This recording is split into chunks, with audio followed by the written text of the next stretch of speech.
It's actually one of the most famous churches in Rotterdam. And here we have an extremely famous statue, famously both buried and unearthed. And this is a large sculptural structure designed to imitate the feeling of a medieval gate as you go in and out of the city. I actually came across this multiple times as I walked around. It's pretty prevalent. And here is the Rotterdam Museum of Natural Sciences. And it is quite the extensive collection of various artifacts from the natural world, really underlining how people and the natural world sort of coexist in city environments. I found this one of the best parts of the trip so far, certainly. But my favorite part, without question, was a large display of how they're trying to treat the city planning of Rotterdam more like a natural park.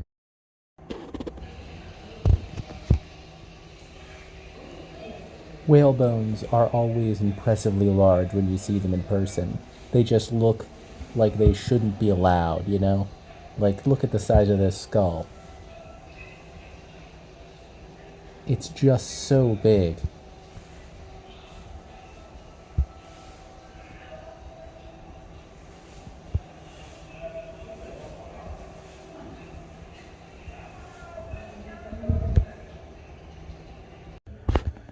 And speaking of impressively large, here's a fully articulated elephant skeleton standing on a plinth, and it's also enormous. And here's one of the famous suspension bridges of Rotterdam. It's a bit loud here. When I went, they had this large scaffolding set up to do some maintenance, but instead of just leaving it like this, they chose to go with an urban jungle sort of aesthetic, with all of these colorful straps, as well as some community art and this lovely soundscape.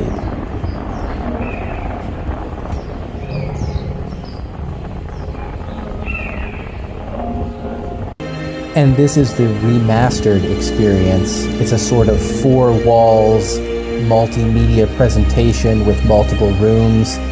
It's quite fascinating. I didn't film much of it, but if you're in Rotterdam, it's definitely worth the price of admission. This is just a tiny bit of the things you get to see in there.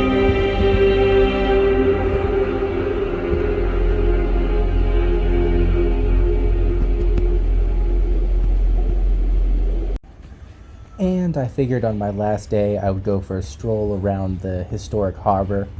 Rotterdam is a really nice city. There's a lot of stuff to do here. I've already been here for 4 days, and I feel like I've just barely scratched the surface of what's going on. Here's several fine examples of the cranes and equipment they would use to unload and load ships in the historic harbor. And I just missed this ferry. I pulled up right as it was pulling away, and now of course it's on the opposite side of the water, and I have to wait for it to come back. And we've arrived at the windmills.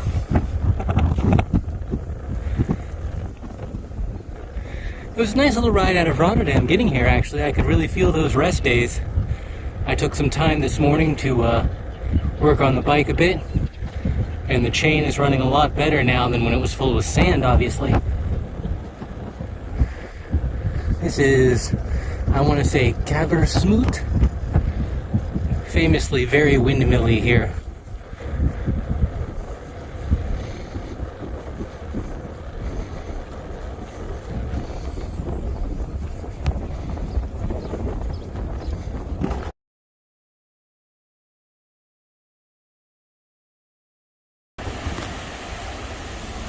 And I'm stuck under a bridge in the rain. And it is a lot of rain. But I'm going to stop and make myself some tea, so that'll help.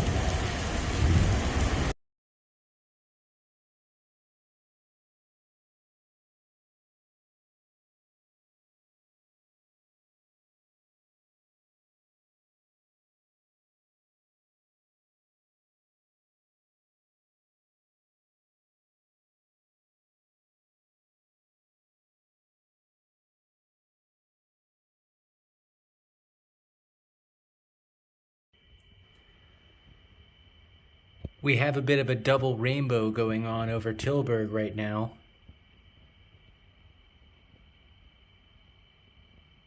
because it has been just absolutely shattered with rain.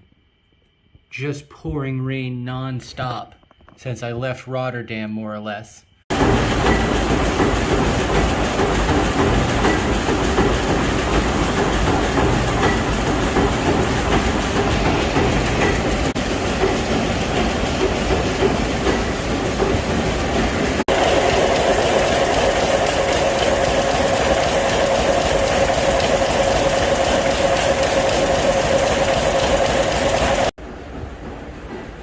And here we have the experimental fabrics and garments room of the Museum of Textile Sciences, where artists from all over the EU come to work on various interesting projects and new styles of making fabrics, which is great. And from the new machines and cutting-edge technology to the oldest machines in their collection, these are between 1 and 200 years old, if I'm reading the sign correctly. And I'm probably not, because it's in Dutch.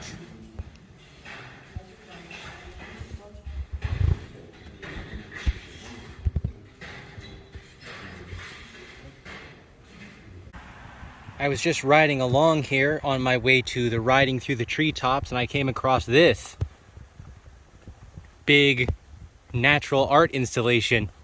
It's probably 50 feet long and very impressive, I will say. There's a sign explaining what it is, but it's not in English, so I'm just going with this thing is big and cool. Looks kind of like a weaver bird nest. But you know, sized for a dragon. That's all for now. Here's the very top of cycling through the trees. Kind of difficult to film up here because I'm riding along a catwalk 60 feet in the air. But hey, at least there's guardrails. So that makes it a little bit easier to ride with one hand on a catwalk 60 feet in the air. Oh, now I'm 50 feet in the air.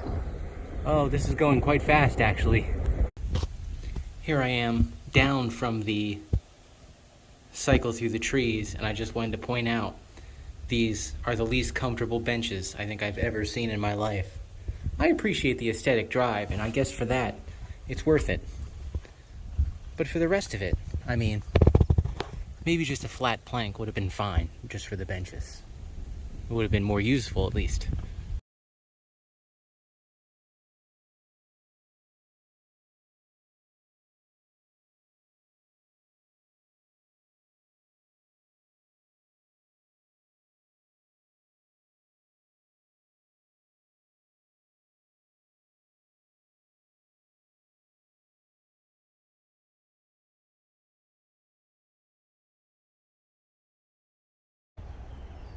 Here I am at the Het Klankenbos, or the Sound Forest, in far northern Belgium, I believe. And I don't really know how anything is supposed to work.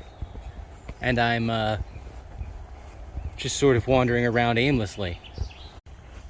Okay, so how this is supposed to work is that there's a forest, a sort of park-like setting, and in that park there's a series of large acoustic sculptures which you interact with, and they produce various interesting noises.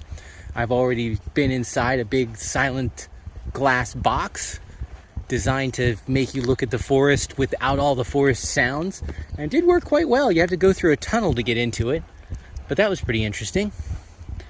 And now I'm going to look at this big tube-shaped item of some sort. Aha! So this is a giant steel flute.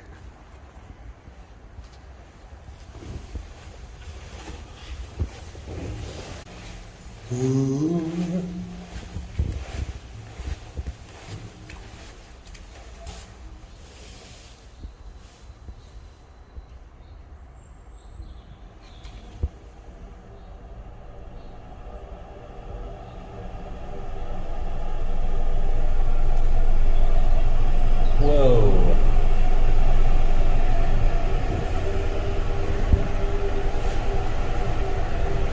and you can feel the air oscillating around you to produce the song.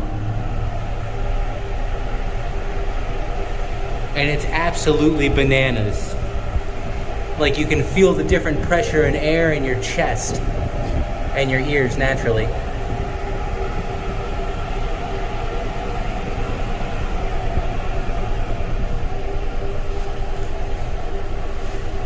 Whoa. So here I'm walking around the singing doors.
No diploma, no job.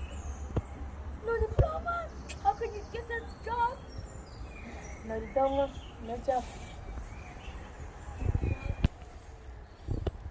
And this as a sculpture is just a bunch of muttering, whispering, singing doors in the middle of the woods. Which is pretty thought-provoking, honestly. I feel like I could use a couple of these at my house. It'd really freak out my neighbors, but it's pretty good. Now here's a bunch of wooden crates connected together with springs vibrating. What is the meaning of this? It remains to be seen. This is pretty interesting though. Here we have the average lunch layout of the cycle tourist. I've got some salad greens. I've got some strawberries in a little packet. I've got 2 sizable focaccia, which I'm pretty sure you're supposed to cook again, but they do say fully cooked on them, at least as far as I can tell. I also got a large brick of chocolate bars, which I'll be eating over probably the next several days, hopefully not all today, and of course a nice hot cup of tea once my water boils. It's not much, but it's extremely cheap, so there is that.